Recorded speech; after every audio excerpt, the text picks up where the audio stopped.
It's Trey Kay, and from West Virginia Public Broadcasting and PRX, you're listening to Us and Them, the show that tells the stories about the things that divide Americans. 2020 was a year of racial reckoning in America. But 2022 is starting off with a full-scale backlash over how we talk about race and racism. But to get to where we are now, we need to back up. Before the world learned the name George Floyd, the black man killed by a white police officer in Minneapolis, we need to go back to August 2019 and a major publication commemorating 400 years of slavery in America. From the New York Times Magazine, I'm Nicole Hannah-Jones. This is 1619.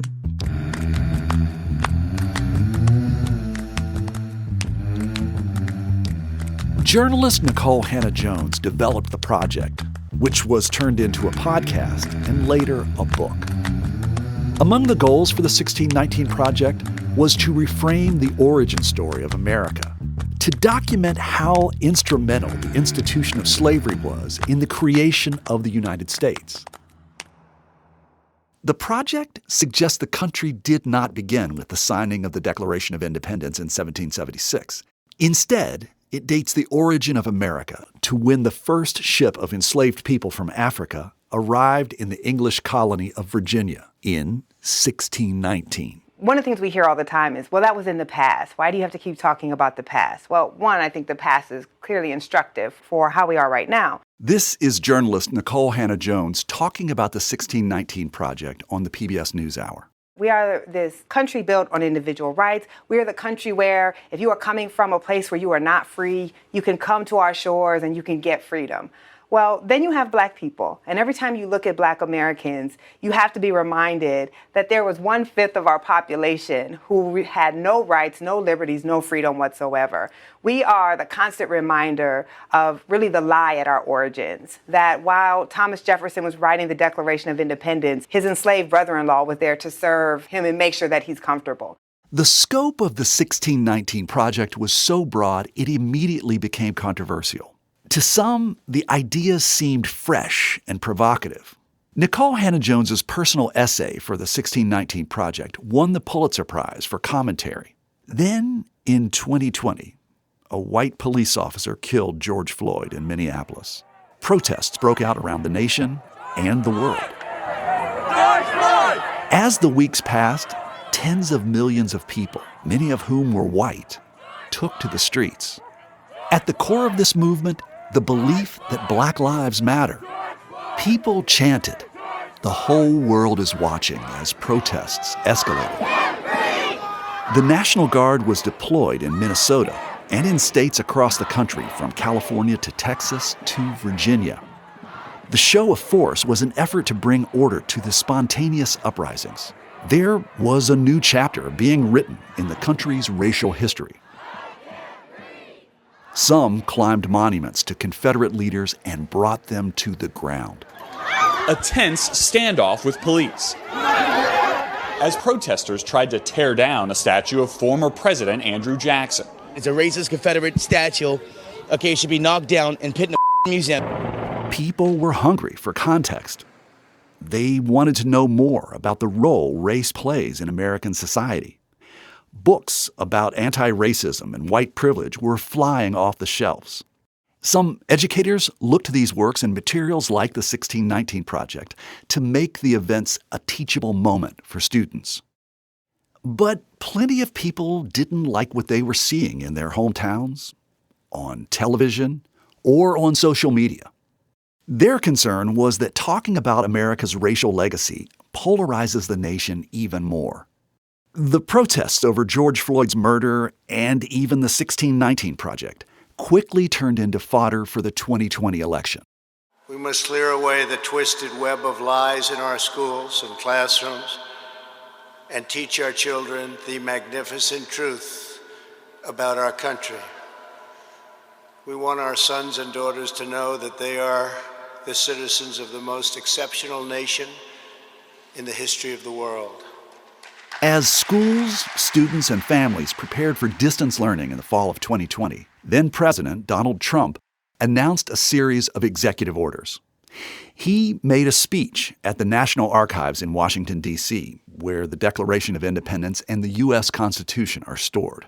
On that day, President Trump would reignite the education culture wars with an intensity not seen since the 1980s and 90s battle over religion in schools. The left has warped, distorted, and defiled the American story with deceptions, falsehoods, and lies.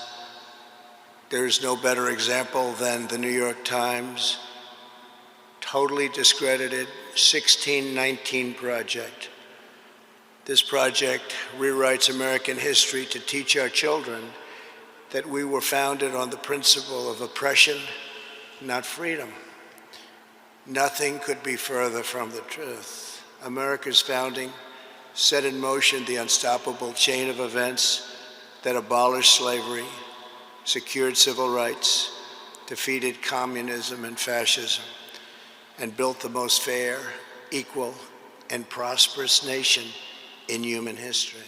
Trump announced the creation of a 1776 commission that would develop patriotic curriculum materials. The move was a direct refutation of the 1619 Project, which had its own lesson plans and curriculum for schools. Trump also used his speech at the National Archives to blast something called critical race theory. Critical race theory, the 1619 Project, and the crusade against American history is toxic propaganda, ideological poison that, if not removed, will dissolve the civic bonds that tie us together, will destroy our country. That is why I recently banned trainings in this prejudiced ideology from the federal government and banned it in the strongest manner possible. After Donald Trump left office, the Biden administration immediately reinstated diversity training in government agencies. And the 1776 Commission never got much traction. But critical race theory has become a fixture in the national debate. Let me tell you right now, critical race theory is bigoted, it is a lie, and it is every bit as racist as the Klansmen in white sheets. The battle over critical race theory continues to heat up.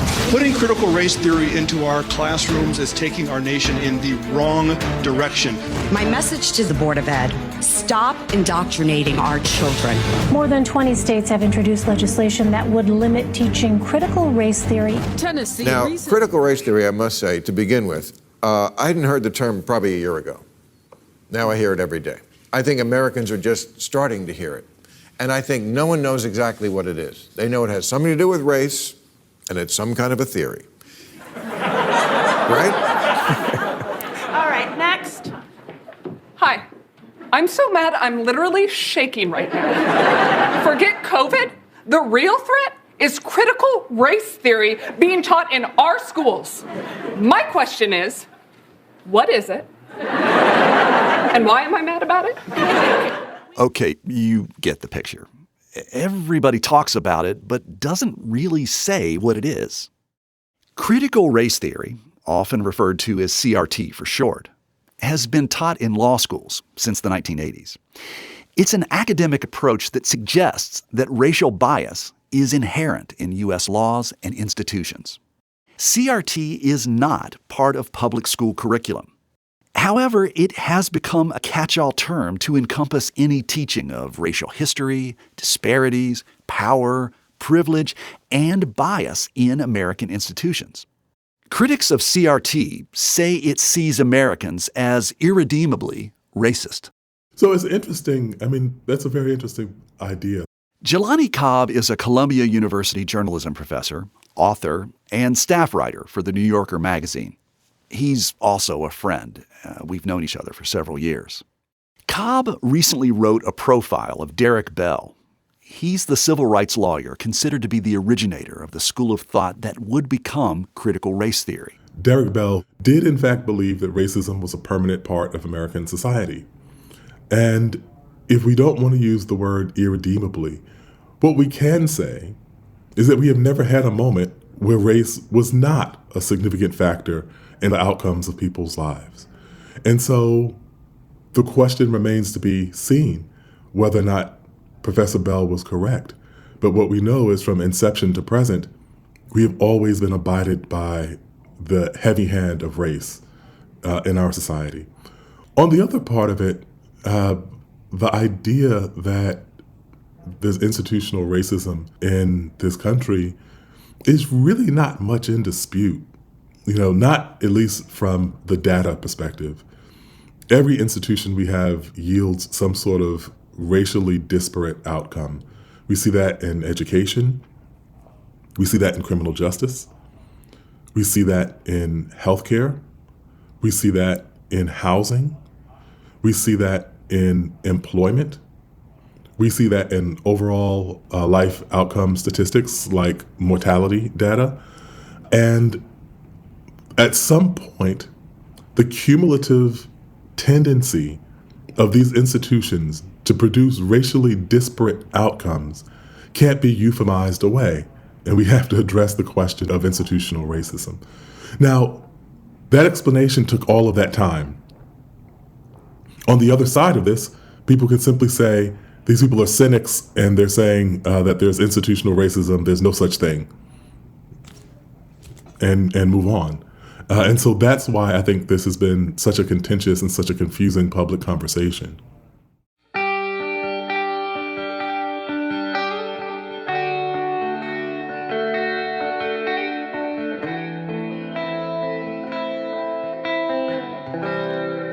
In the past 2 years, efforts to teach about the nation's racial history have been overwhelmed by this debate. Some parents and politicians say that critical race theory itself is racist and can prompt black and white students to hate themselves. They say talking and teaching about race divides Americans even more.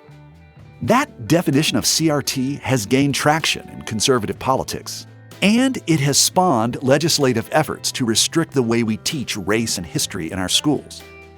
In some states, the laws would also affect colleges and universities.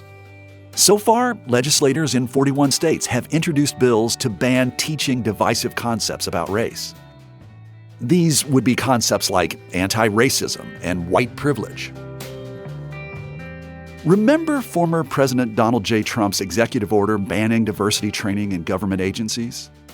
Most, if not all of the bills introduced by lawmakers are modeled with wording from the Trump order banning divisive concepts. Some of the bills would explicitly ban the teaching of the 1619 Project. So far, 14 states have signed these measures into law, either by executive order or through the legislative process. Though critical race theory isn't typically mentioned in these bills, they are commonly referred to as anti-CRT bills.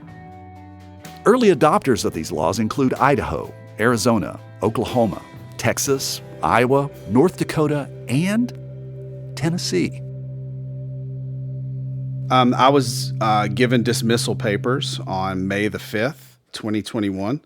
The same day that the state of Tennessee's General Assembly passed its anti-CRT bill. 43-year-old Matt Hahn was a teacher in Sullivan County, Tennessee. It's where he's lived all his life and where he and his family still live. The conservative community in the northeast corner of that state is 95% white. Donald Trump handily won the county in 2020. When he was fired in May 2021, Hahn had been teaching at Sullivan Central High School for 15 years. I really pride myself on the environment that my students walked into every day, that there was a very safe classroom environment for them to express their opinions and their viewpoints and their perspectives. In the fall of 2020, just months after George Floyd's murder and resulting protests, Hahn went searching for relevant articles. He wanted discussion materials for junior and senior students in his contemporary issues class. It's my job in this class to develop a curriculum. We whatever is happening in our community, in our state, in our country, or in the world, I bring these issues to our students, to my students, and we look at the different perspectives around each issue, and we discuss them, we debate them, we analyze all these different perspectives that surround each issue, and it's a class where we challenge students to think about the world around them. The pandemic forced Han to teach his classes in a hybrid format. He videotaped his lessons and then posted them for students to see. Early in the semester, Han had his students consider the concept of white privilege. This is white privilege, is what it looks like. That kid right there. Han is referring to an image of a white male teenager posing with a rifle. Just a few weeks before Han taped his lesson, a 29-year-old black man, Jacob Blake, was shot by police in Kenosha, Wisconsin. In an echo of the George Floyd protests, thousands of people took to the streets. The image in Han's lesson that day was of Kyle Rittenhouse, who came to Kenosha with his rifle. He killed 2 protesters and wounded a third. Rittenhouse later claimed self-defense and was acquitted of all charges. Whenever you can fire into a crowd of people and kill people, and then you can walk to the police without fear of being shot back, that is the definition of privilege, of white privilege. At the conclusion of his lesson, Han says he challenged the students with this question. What are we going to do about racism? For the first time in his career, Han was told that several parents complained about the lesson. He was given the teacher code of ethics and reminded that he needed to provide varying points of view, as the code states. In January 2021, following the riot at the United States Capitol, Han assigned part of an Atlantic magazine article called America's First White President by Ta-Nehisi Coates. A parent complained that the article was inappropriate. Sullivan County School District officials sent Han a letter of reprimand for not offering a counter-perspective to the Coates article. And then in late April of 2021, when talking about the Derek Chauvin trial, my contemporary issues class watched a spoken word poem by Kyle Janae Lacey entitled White Privilege. There were some complaints, and then I was dismissed on May the 5th. Han was fired for unprofessional conduct and insubordination. His supporters see his firing as a casualty of the political climate created by Tennessee's anti-CRT law. Officials with the Sullivan County Board of Education say the new Tennessee law has nothing to do with his firing. Han's story has spread internationally, and he says his life has become surreal. I am just a social studies teacher and a baseball coach, what I've always been. I'm still the Matt Hahn that goes to the local grocery store and gets my groceries. I'm still the guy that you'll see out mowing my yard and walking my dog and just doing all these things. It's very difficult for me to process. If it were someone else, I could look and see what's happening to that person and be and understand it a lot better. But whenever it's you, whenever you see your picture in the Washington Post, or you see your picture in the front page of the Kingsport Times News for 3 straight days, it's a hard thing to grasp. I still haven't been able to wrap my head around it completely, and I don't know if I ever will, because that's not what I set out to do or what I set out to be. I was just teaching my kids. Han says he wants his job back, though the high school has canceled his contemporary issues class. As a tenured employee, he has one last appeal to the Sullivan County Chancery Court. He says the appeals process could take another 2 to 4 years. I've always been an advocate for education. If I can do anything to help support teachers as they are going through this, anti-CRT, book burning, book banning, world that we're living in, then I'm going to be there as a supporter for my fellow teachers and educators.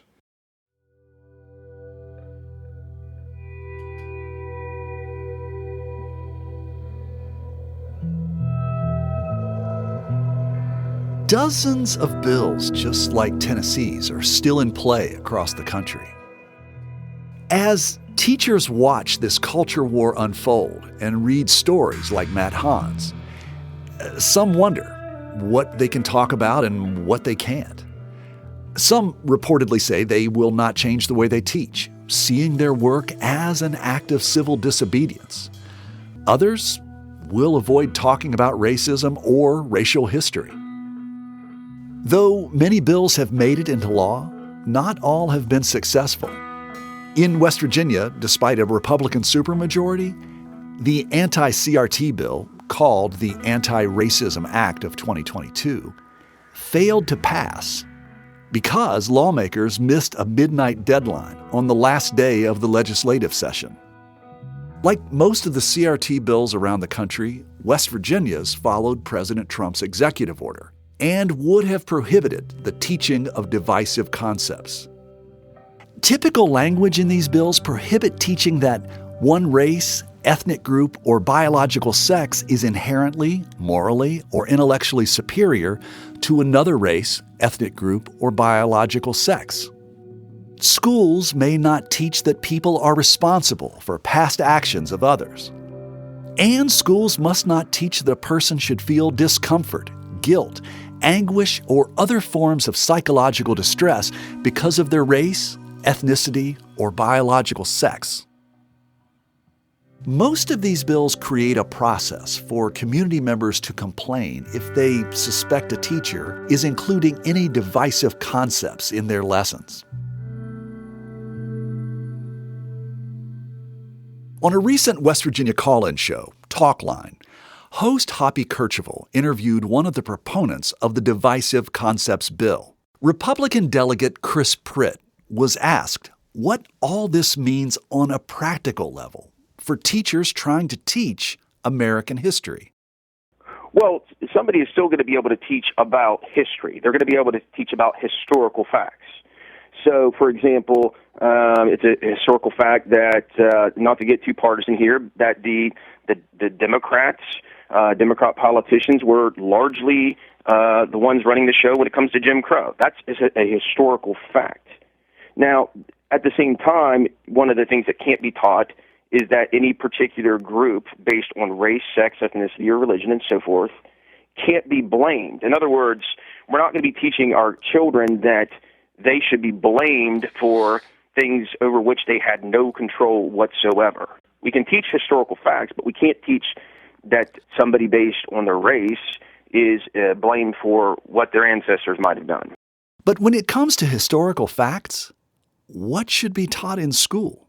1619 is the year when enslaved people arrived in what would become the United States.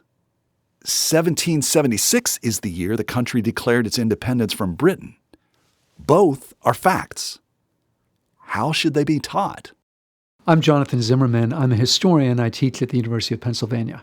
Education historian Jonathan Zimmerman has written about the culture wars in public schools for decades. An updated version of his book from 2002, Who's America?, will be published this fall. The original book took a deep dive into the religion and history wars in the schools. The very short story of that book is that what I argued is that the religion wars had no solution and the history wars had the wrong one. So up until really the 1950s and 1960s, most history textbooks were just about white men. And what we did was we added more and more groups to the story, which is a fabulous thing. But it was, I thought, a problem because what we didn't do, I argued in 2002, was we didn't use those newly included groups to reanalyze the story itself. We just folded new groups into the same one.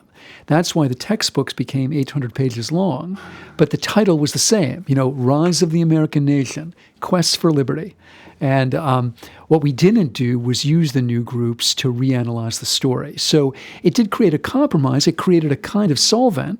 Everyone gets to be included, but we weren't asking hard questions about what that story really was. Zimmerman says the moment we're in right now is fundamentally different.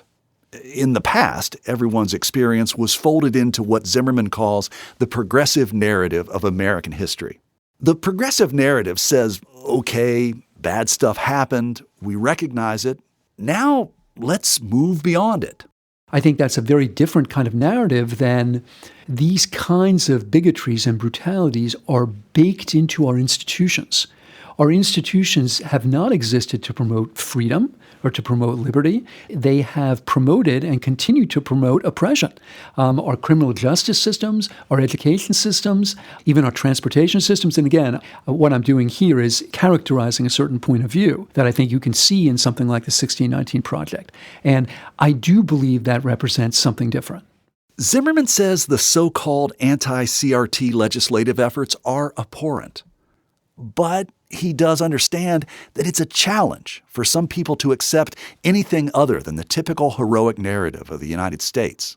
Recent scholarship like the 1619 Project or concepts like anti-racism or white privilege call that narrative into question. There have been in our institutions, including educational institutions, some very basic challenges to traditional ideas about American benevolence, about American progress.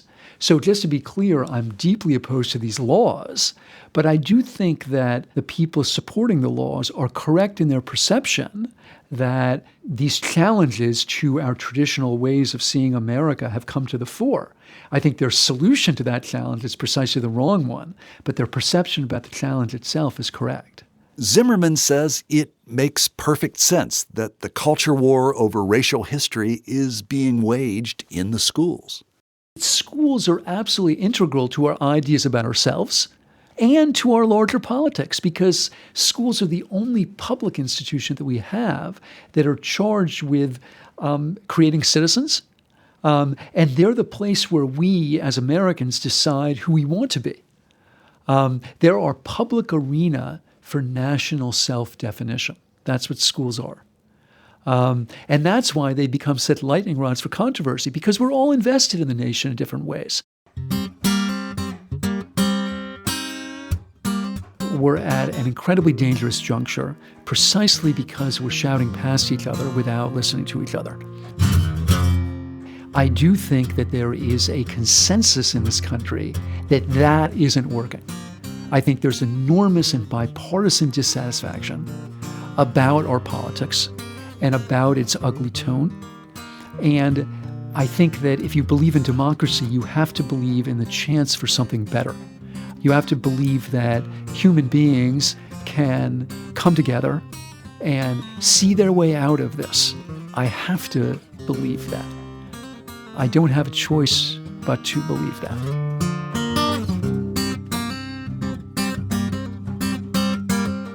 Coming up after a break, who controls the way we teach our history? You're listening to Us and Them. This program is supported in part by the West Virginia Humanities Council, the Greater Kanawha Valley Foundation, the CRC Foundation, and the Daywood Foundation.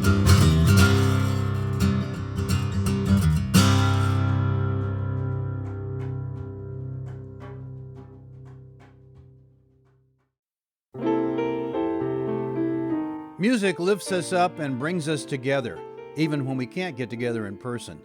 Mountain Stage brings you live performances on the air, online, and in our podcast. They remind you how it feels to be in a live audience listening to live music. This is Larry Gross, host of Mountain Stage. Find a link to our stations and our podcast online at mountainstage.org.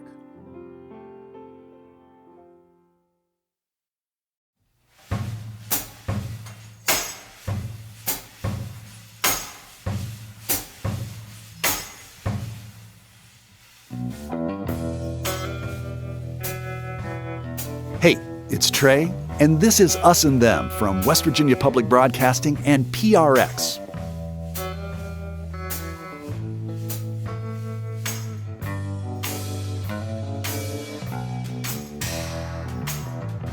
The story of who we are as a nation is being challenged.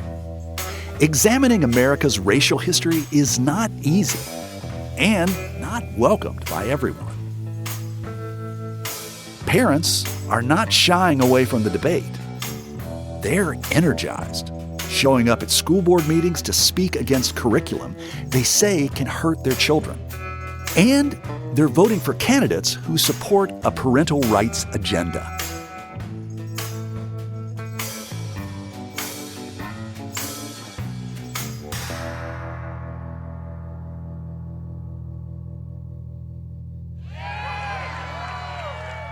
On day one, we are going to reestablish expectations of excellence in our schools. That's Republican Glenn Youngkin in October 2021, campaigning to be the governor of Virginia. Youngkin picked up support from parents because he talked about their concerns on the campaign trail. He saw their anxiety over masking requirements and the pandemic, and he tapped into their frustration about what students were learning or not learning in school. We have to teach our kids the greatness of America, but we also have to recognize we have dark, abhorrent chapters, and we must teach them too. We must know where we've come from to see where we are going. We will teach all history, but what we will not do, we will not teach our children to view everything through a lens of race and divide them into baskets and then make them compete against one another and steal dreams. We will stand up and try to live to those great words of Dr. Martin Luther King Jr., who implored us to be better than we are, to judge one another based on the content of our character and not the color of our skin. And therefore, on day one, I will ban critical race theory from being in our school system. Youngkin won the election, defeating former Democratic Governor Terry McAuliffe. And as promised, when he took office on January 15, 2022, Governor Youngkin signed an executive order against teaching divisive concepts in public schools. Youngkin's order was a version of similar legislation that's passed in a dozen states so far and is still being considered in a couple dozen more. Youngkin's victory in Virginia signaled the political potency of this culture war over race and history. It reinforces the power of a political strategy that opposes any theories or views of history that give race a central role. In Florida last summer, the State Board of Education voted to ban the teaching of the 1619 Project and critical race theory. And just before we finish this story, the Florida State Legislature approved the Stop Woke Act. Woke is an acronym for Wrongs to Our Kids and Employees. It prohibits any teaching that can make students feel personally responsible for past wrongs. And it includes similar language focused on workplace training and employment practices. Republican Governor Ron DeSantis is expected to sign it. DeSantis is also expected to sign into law a Parents' Bill of Rights. This legislation was crafted with the input from the Florida-based Moms for Liberty. We are disrupting the balance of power in American education. We are bringing a seat to the table. That's Moms for Liberty co-founder Tiffany Justice. The Parents' Bill of Rights recognizes that parents have the fundamental right to direct the upbringing of their children. That includes their education, their medical care, their moral upbringing, their religious upbringing, character development, values education, all of those things. Justice lives in Vero Beach, which is southeast of Orlando. She was on the board of her local school district from 2016 to 2020, ending her term just as the COVID pandemic started. During COVID, I saw parents coming up to the podium and expressing concerns about their children for any number of reasons. The forced masking was affecting their child for a number of different reasons. They had concerns about the forced masking. The quarantines were incredible. I can't even tell you the horrible effects of quarantining healthy children and parents responding to that. School closures. I mean, it was just one thing after another. And so The district really didn't care. I just saw that parents had no voice, and I decided that I needed to build an army. Moms for Liberty has grown into a nationwide organization of parents. Some reports show they have 70,000 members in 165 chapters in 33 states. We're fighting for the survival of America. I truly believe that, and the survival of the family. Justice, a white mom of 4 in her 40s, says her organization empowers parents to look behind what she calls the education curtain. American public education has continually pushed out the American parent. Parents have never been pushed further out of the classroom, to be honest with you, and visit their children's classrooms, or haven't been able to for the past 2 years. And, what they saw on Zoom and what they got to experience, and the deficits they saw in their children's education and learning as well, right? And the parents were like, what do you mean you haven't been writing with a pencil? What do you mean that you never read a whole book completely, that you just read excerpts from it? Parents were kind of looking and saying, this education our children are receiving at school is not what we thought it was.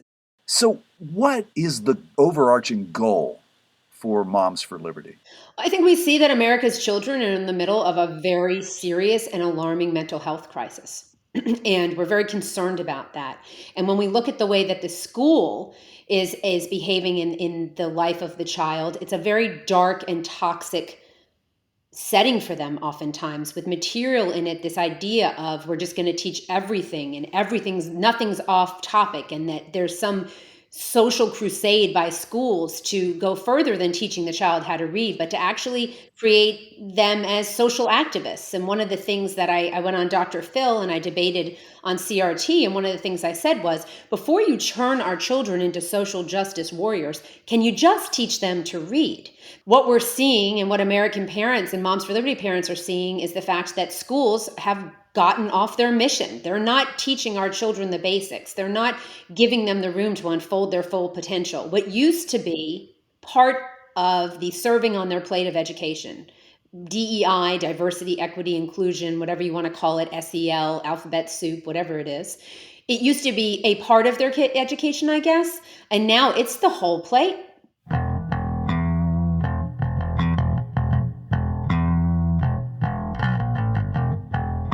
Moms for Liberty fights for parents' rights. They want students to learn academic essentials like reading. They're opposed to any form of government that gets between them and their children. My name is Keisha King. I'm a mom of 2. I'm also a member of Moms for Liberty, representing thousands of parents. Moms for Liberty members attend school board meetings wearing T-shirts with the Moms for Liberty logo and their slogan, "We do not co-parent with the government." It is sad that we are even contemplating something like critical race theory. I don't know about you, but telling my child or any child that they are in a permanent oppressed status in America because they are Black is racist, and saying that white people are automatically above me, my children, or any child is racist as well. This is not something that we can stand for in our country. We are not opposed to teaching truthful history. We are opposed to labeling people as oppressors and victims solely based on the color of their skin.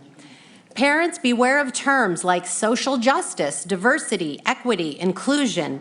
Those inherently good things are being used to disguise a biased political agenda, and sadly, even in some Christian schools. Instead of creating a safe space for healthy and respectful debate, our schools are becoming indoctrination camps and a breeding ground for hatred and division.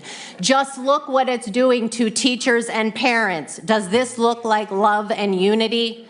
Moms for Liberty co-founder Tiffany Justice says she's not a political person. She says she's a registered Republican, but doesn't always vote Republican.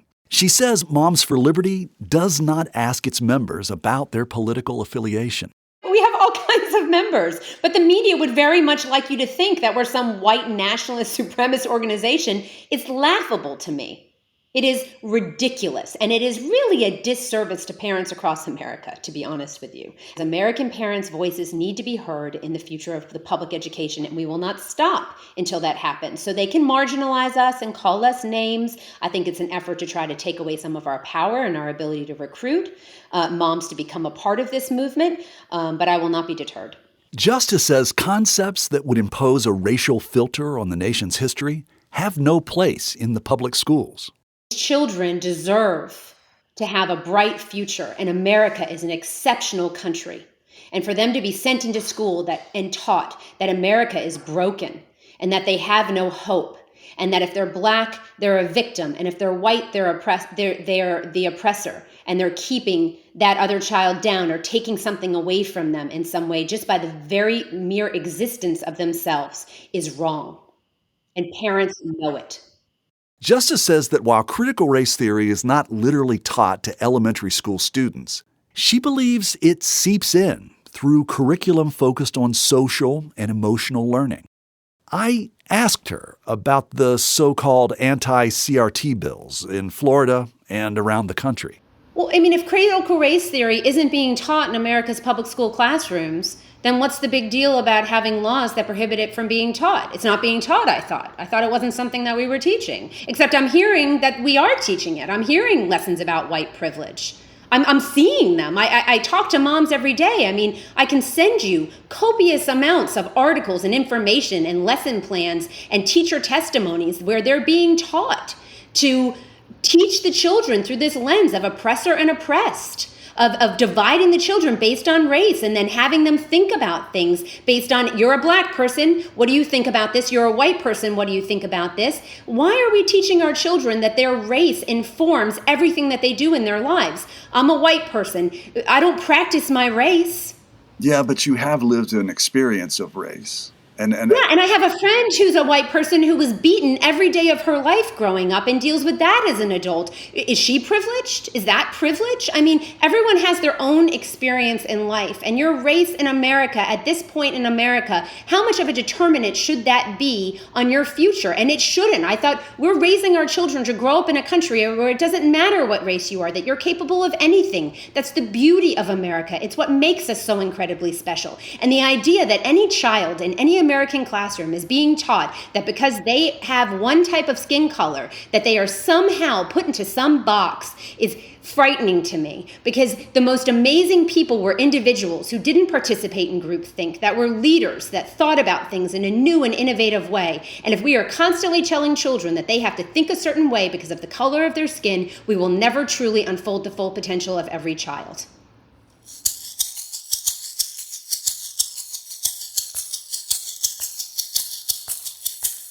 I think this is part of the disconnect in the conversation and where the us and them comes into play, right? Because the them is defining critical race theory as something that the us ain't doing.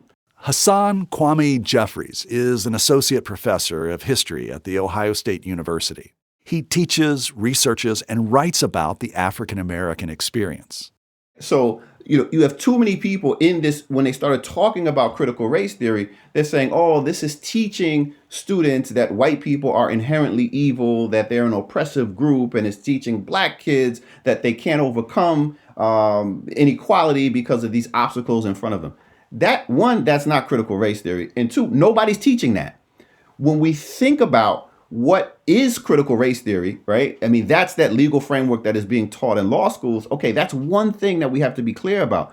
But separate from that is, are people, right, teaching and talking about, and should they be teaching and talking about the role of race and racism in American society? Yes, but that ain't critical race theory, the theoretical framework, and it certainly ain't what people are accusing teachers of teaching in the classroom. Lawmakers in Ohio, where Jeffries lives, are considering an anti-CRT bill that would prohibit teaching divisive topics. Jeffries says teachers are already afraid. The bills allow for broad interpretation that encourages community members to call people out if they suspect an educator includes these divisive topics in class. The Ohio bill also applies to college and university courses. It's already created a chilling effect, a silencing effect, where you have teachers looking over their shoulder. not because they're doing anything wrong, but because they know that what they are teaching can be misinterpreted intentionally to create chaos. And it's already challenging as it is. Like, we know they want to teach history, we want to teach social studies accurately and effectively, but we also know that they feel, Southern Poverty Law Center did a study on this, that they don't feel adequately prepared. And so now throw on top of that the fact that now you got people looking over your shoulder, waiting for you to say something that they can manipulate and use is insane. And so that chilling effect, that silencing effect, the people who are really harmed by that are the students in the end. Jeffrey says the new state laws are part of a dangerous trend. This is really about the fundamental principles of democracy. And those who are advocating and those who are so concerned about this legislation and these bills, and it is about freedom of speech and academic freedom. But I think even more fundamentally than that, it's about teaching about American democracy and how it operates in the present, but then also its history and its evolution. Along with the anti-CRT legislation, we also have the wave of voter suppression laws, right? Those two are not separate, because that anti-education, the anti-historical truth allows for that kind of anti-democratic legislation to proceed because it gives it a justification. Jeffrey says there are multiple legal challenges to these laws, but some of them passed almost a year ago and remain in place.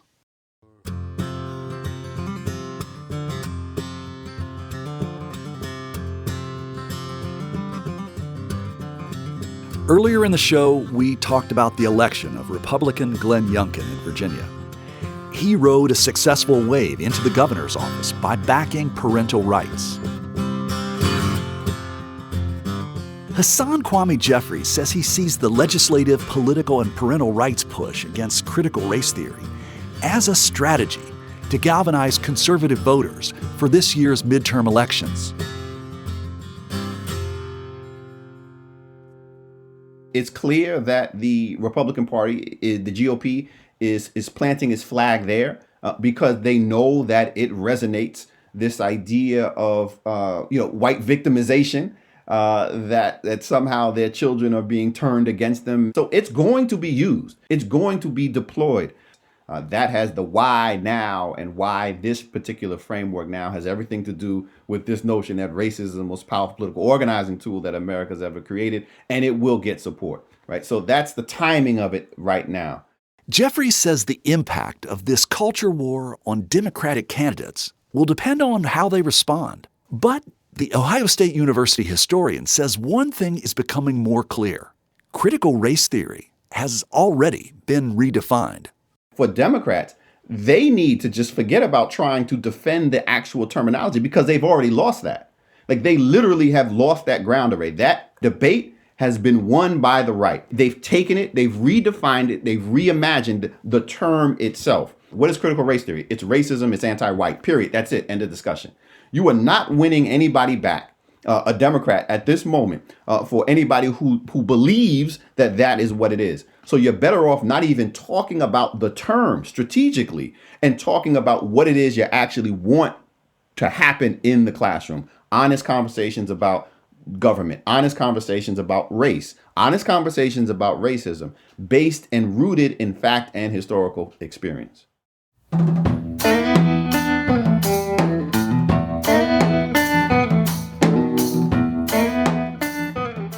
People on both sides of this debate acknowledge the importance of understanding the past to help determine the future. We don't want to repeat past mistakes, but also, as a country, we're always changing. And change requires insight. Too often, we think that change occurs simply because time has passed. Here's Ohio State University history professor Hassan Kwame Jeffries again. That's that nostalgic version of the past. The arc of the moral universe is long, but it bends towards justice, right? Yeah, Dr. King loved to say that. But we've taken that to mean that the passage of time is enough to create change, right? No, history doesn't say that. History says, American history says, that the only way to bend that arc towards justice is to exert a force that's capable of bending the arc. You got to do something. You have to act. In the absence of action, nothing changes. The status quo remains. And so history not only says that people have to act, but it has given a blueprint for how to act. And this is where something like studying the civil rights movement and the full spectrum of strategies in terms of political lobbying to nonviolent demonstrations and the like.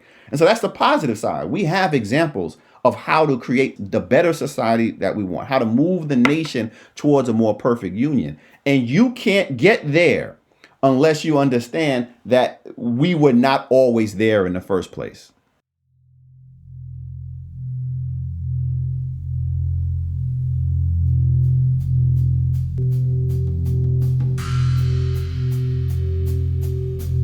It seems to me students in American classrooms need to learn how to think critically about our history, our country, and our world. The most sensitive cultural flashpoints are often in the spotlight in our nation's schools. That's because we've been here before. We've faced challenges about how and whether to teach students about religion and sex and gender and race. And as adults continue to debate about what children should learn, an important question continues. Who decides?